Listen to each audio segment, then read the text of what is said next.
अतीक अहमद विशुद्ध अपराधी हैं और अपराध के साथ साथ ही वो राजनीति में प्रवेश कर गए। अपराध से वो संगठित अपराधी और माफिया बन गए। अतीक अहमद का प्रथम अपराध जो रिकॉर्ड पर है वो दूसरे प्रदेश का है, तब बिहार था, वर्तमान में झारखंड है। 79 में एक हत्या किया था। ये हत्या अपने चाचा के लिए किया था जो वहाँ ठेकेदार थे। उसके बाद ये दबंग तो बनता ही गया, पढ़ा लिखा नहीं, पढ़ लिख नहीं पाया, पारिवारिक पृष्ठभूमि बहुत अच्छी नहीं थी, आर्थिक स्थिति अच्छी नहीं थी, इसकी महत्वाकांक्षाएं बहुत थी, शोहरत बिगड़ती गई, लोग आपराधिक किस्म के लोग जुड़ते गए। इसके मन में फिर अपने दबंगई, अपनी महत्वाकांक्षा को पूर्ति करने के लिए इसके मन में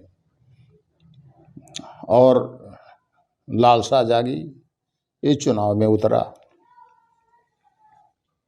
उसी समय एक चाँद बाबा नाम का आदमी था, चाँद, वो भी दबंग था उसी इलाके का, वो भी उतरा। फिर इसने चाँद बाबा की हत्या करा दी। अब अपराधी का तो एसेट, उसकी पूंजी अपराध होती है, इसकी बढ़ती गई, लोग जुड़ते गए। जुड़ाव कई कारणों से होता है।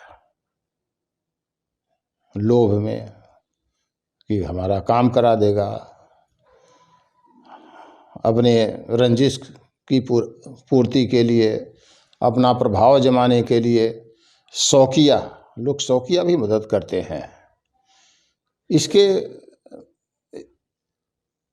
संगठित तो जो मेंबर रहे हैं, शौकिया लोग बहुत जुड़े और फिर वो जुड़ते चले गए।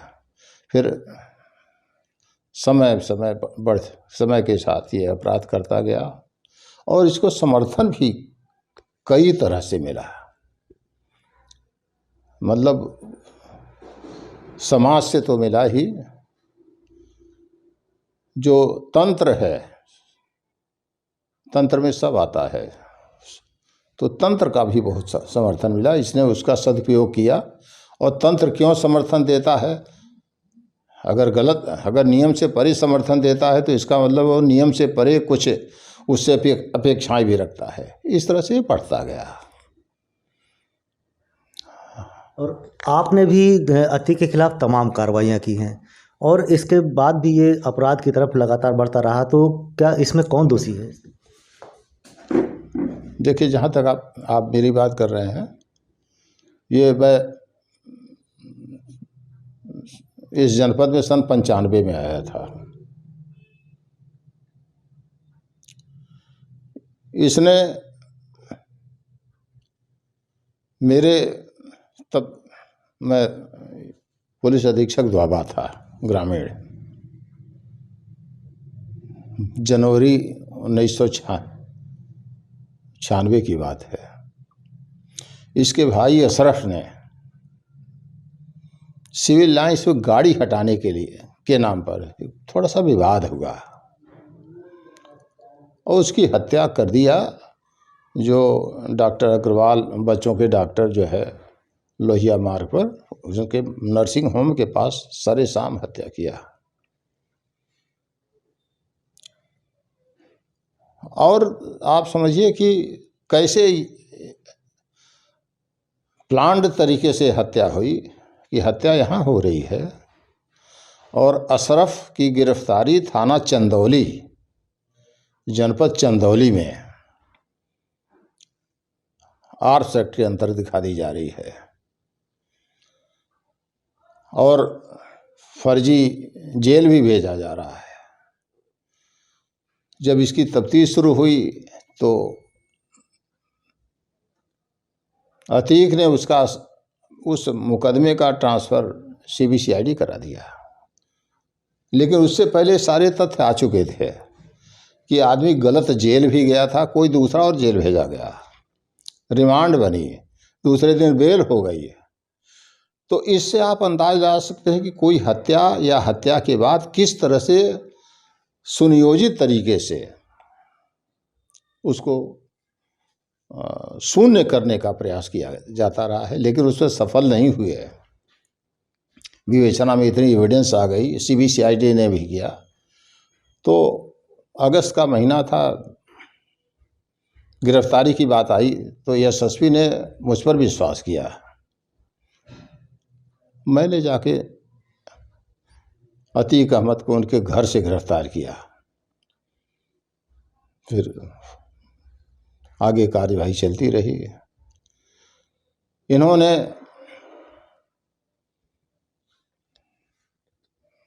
एक होटल कब्जियाने का प्रयास किया, उसमें मुकदमा कायम हुआ। फिर धीरे धीरे चलता रहा ये जो अपराध। तो जब इन पर कार्रवाई हुई तो ये दरअसल ये अपराध से अपने को विरत कर लिए।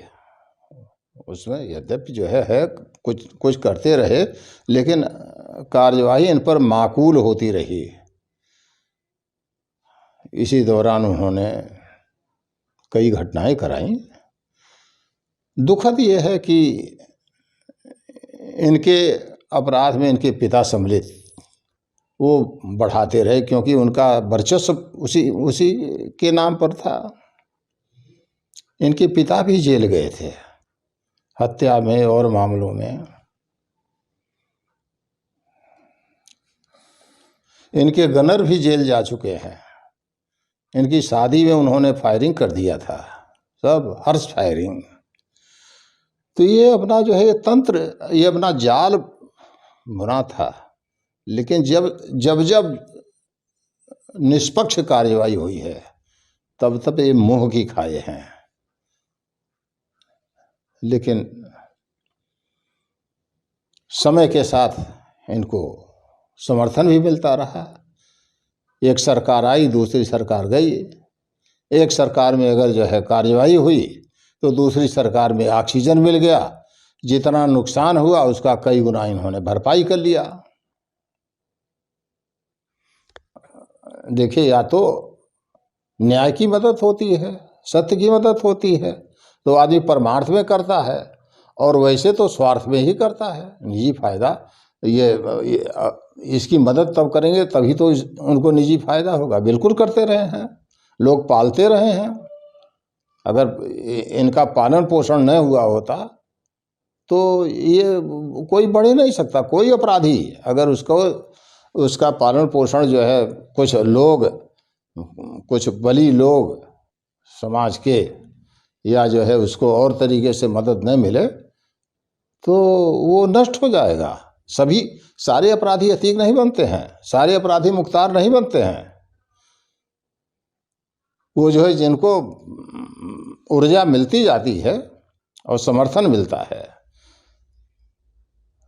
तो वो वही आगे बढ़ते हैं। वर्चस्व की लड़ाई में ये किए।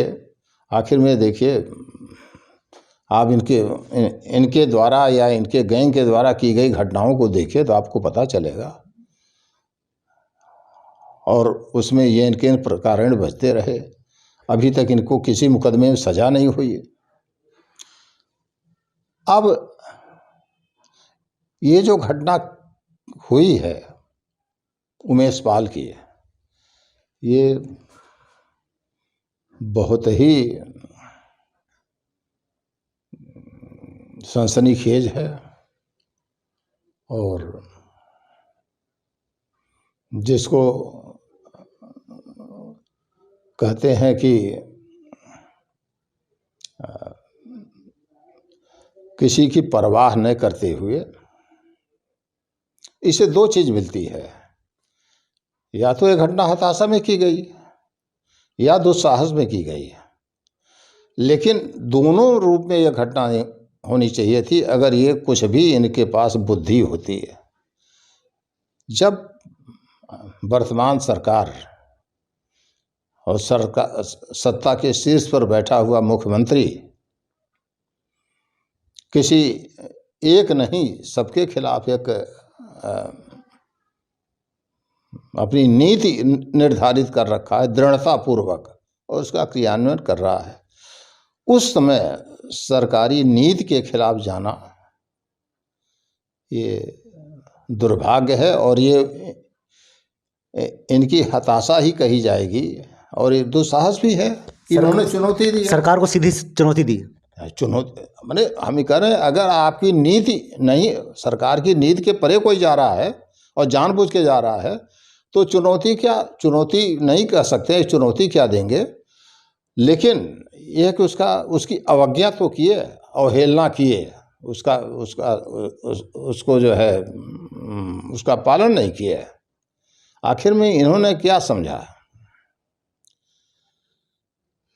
अपने विनाश को बुरा, ये हत्या मात्र हत्या नहीं है, इन्होंने अपना और अपने परिवार का और समर्थकों का, ये सबका जो है विनाश बुलाया है। आज देखिए ना, कई बच्चे मारे घूम रहे हैं, पत्नी मारी घूम रही, जो भी है, पत्नी तो नामजद ही जैसा बताया जा रहा है, नामजद है, जो थे वो मारे जा रहे हैं, जो नहीं हैं वो हम ही कह रहे हैं पुलिस को मौका मिलेगा पुलिस मारेगी, नहीं तो न्याय मारेगा।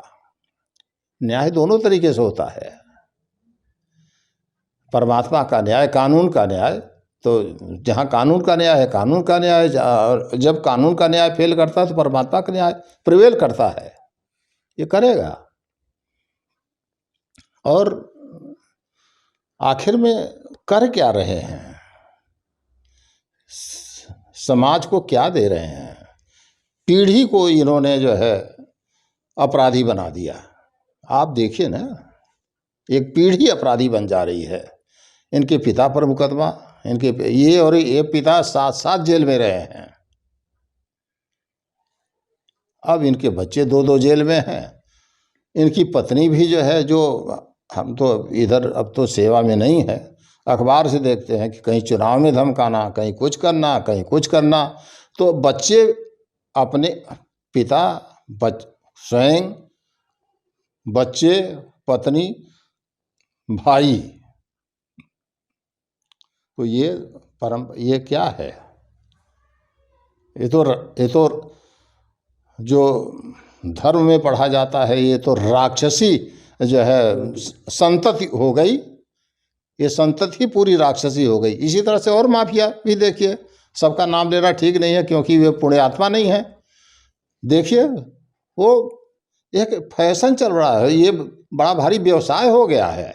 जो कलंक है समाज का, वो व्यवसाय हो गया है, वही शान शौकत हो गई है, और उसी समाज उसका महिमा मंडन कर रहा है। हम तो कह रहे समाज भी दोषी है। अगर समाज कुछ भी जो है इसका प्रतिकार करता तो ये स्थिति नहीं होती।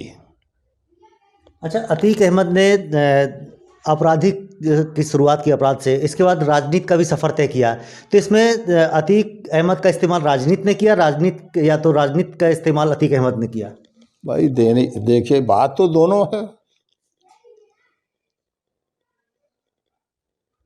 पहले ये बढ़ा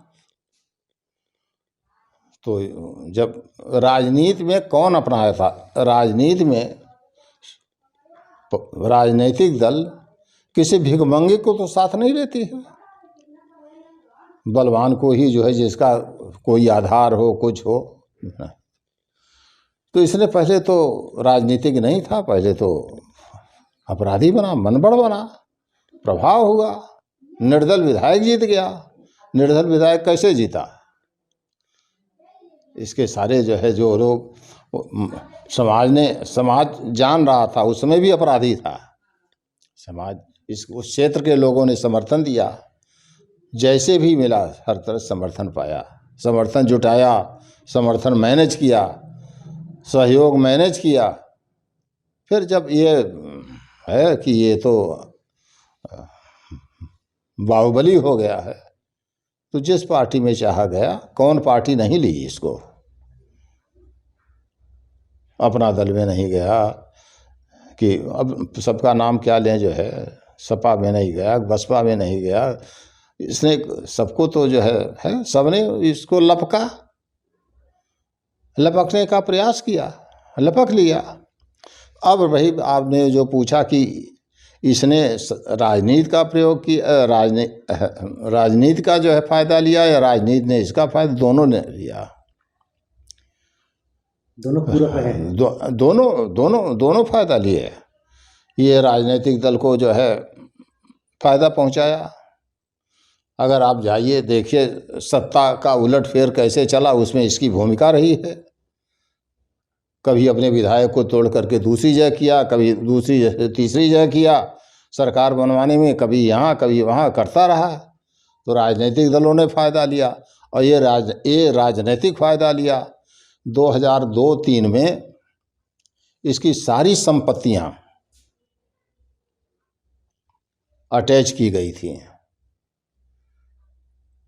जो चकिया में फ्लाईओवर के सामने मकान है वो भी डिमॉलिश कराया गया था।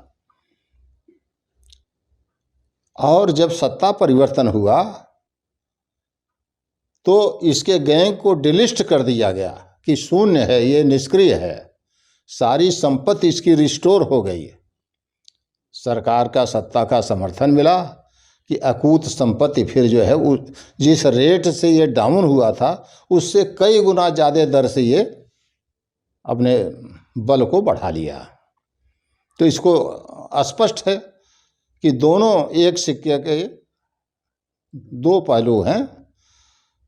अगर अपराधी के संदर्भ में बात करिए कि उनका प्रयोग राजनीतिक दल करता है कि नहीं करता है, तो किया, नहीं तो इस पर और कानून सम्मत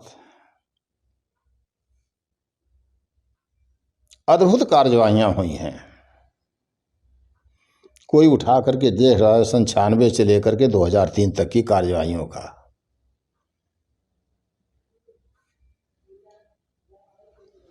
लेकिन उस समय के अधिकारी और सब बड़े निष्पक्ष भाव से कार्यवाही किए थे। कोई पक्षपात की बात नहीं। अपराधी को अपराधी कहा गया और अपराधी के साथ जो व्यवहार होना चाहिए नियमानुकूल, नियम विरुद्ध कुछ नहीं है। आप ये समझें कि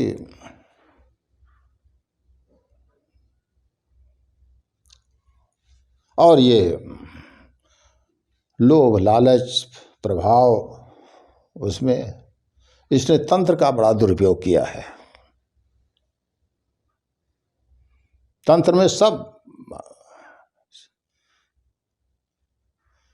जेल में जो कहते हैं जेल में रह कैसे, कोई जेल इनके लिए तो स्वर्ग है। वहाँ सुरक्षित है, अपने सुरक्षित हैं। जितना चाहिए उतना जो है जिस तरीके से चाहिए संगठन को चलाइए और अपनी योजना बनाइए, उसका क्रियान्वयन कराइए। जेल से ही इसके माने इसके और अन्य माफियाओं के द्वारा, आपको बता दें सन 98 की बात है, यहाँ बबलू श्रीवास्तव बंद था जेल में। उसने जेल में उसमें भी माने मैं क्या कहूँ, पुलिस ने उस समय मैं तैनात था तो उसमें भी मेरा एक प्रमुख रोल था। एसएसपी साहब सभी लोग थे। तब सर्विलांस भी कम था लेकिन अद्भुत सर्विलांस किया गया। इसने कलकत्ता में हत्या कराई, नेपाल में हत्या कराई और जो है शासन, उसी तरह से अतीक ने आपको मैंने मुझे बताने में संकोच नहीं होगा कि उस समय इतने एविडेंस आए जेल में इसके द्वारा जो है अपराध कराने का और मदद लेने का, कि उसमें तमाम अधिकारियों के खिलाफ कार्यवाही भी हुई थी, प्रमाणिक कार्यवाही हुई थी। विथ एविडेंस जो है रिपोर्ट दिया गया और कार्यवाही हुई थी। तो बिना मैं फिर एक आज भी मेरा मत स्थिर है कि अगर गलत को गलत कहा जाएगा तो गलत करने वाला दंडित तो होगा ही, आगे गलत या अपराध नहीं होगा।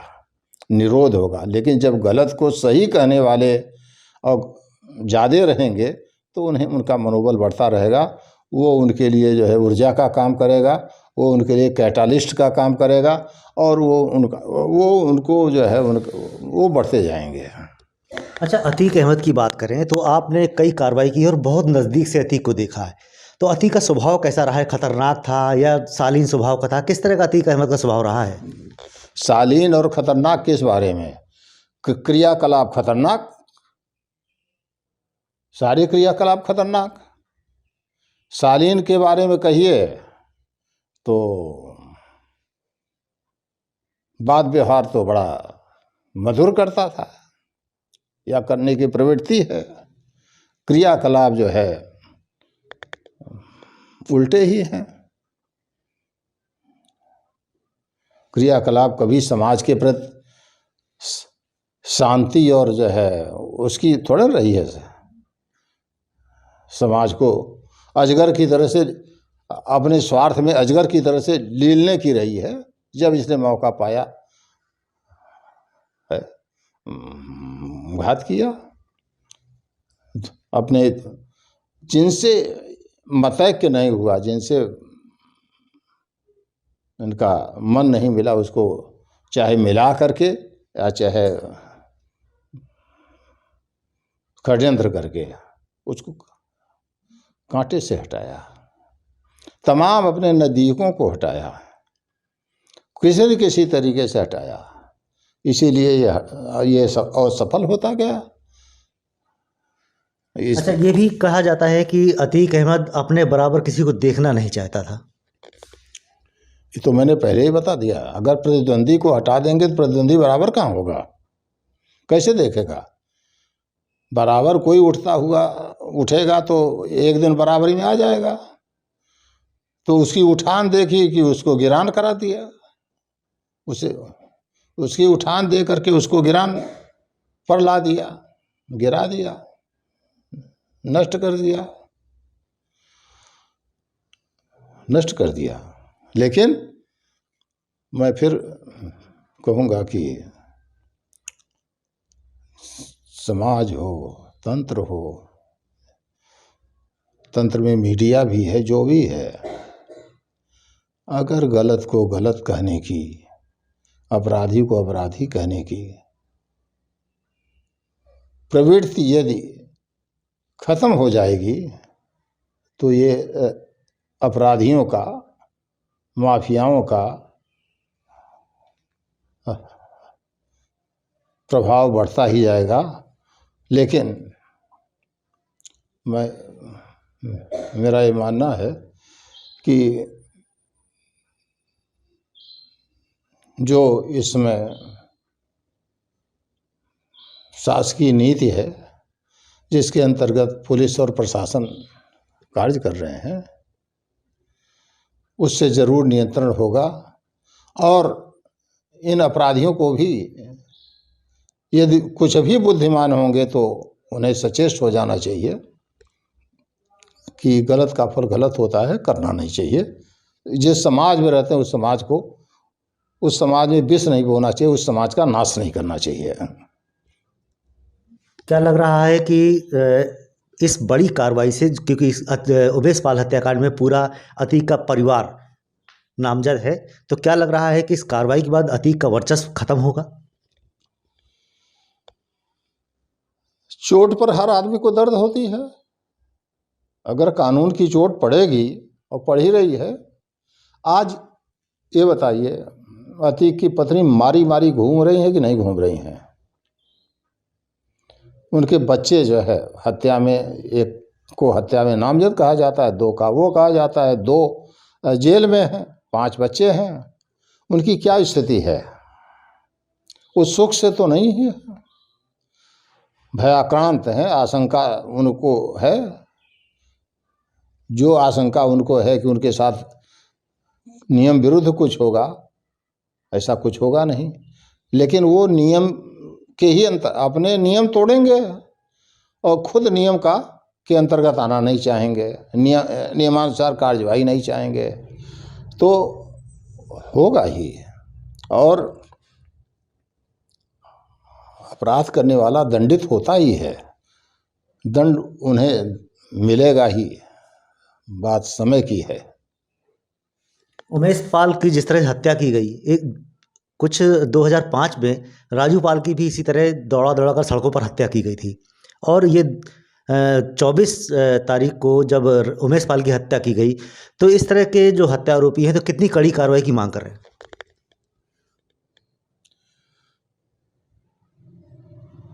नियम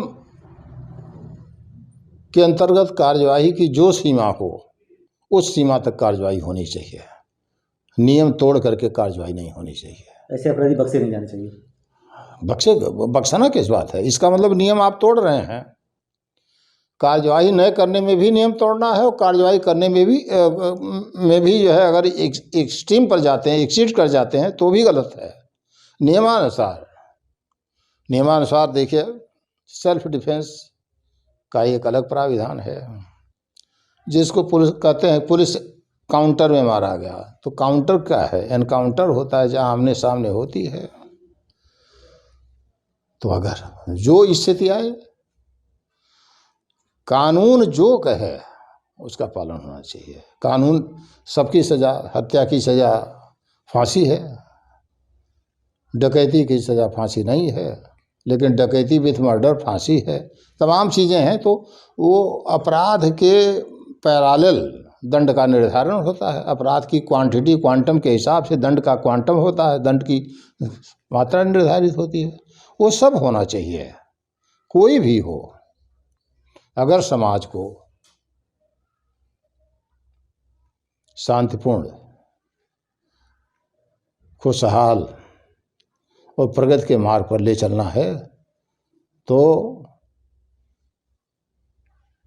अपराध करने वालों का न्यायपूर्ण दमन होना ही चाहिए। और ये बहुत अच्छी बात है कि मुख्यमंत्री योगी जी निरपेक्ष भाव से अपराधी को अपराधी कह रहे हैं, और अपराधी के खिलाफ कार्रवाई करने के लिए सबको प्रेरित कर रहे हैं। और ये भी अतीत में देखने को मिला है कि जो इसमें लैक्स पाया गया, लापरवाह पाया गया, उसके खिलाफ कार्रवाई भी किए हैं। अपराधियों को, जो वर्तमान अपराधी हैं, उनको अतीत का कर देना चाहिए। मतलब उनकी, वो अपराधी फिर वर्तमान न रह जाए, वो अतीत के हो जाए कि पहले अपराध किए थे। तो ये सब के लिए है।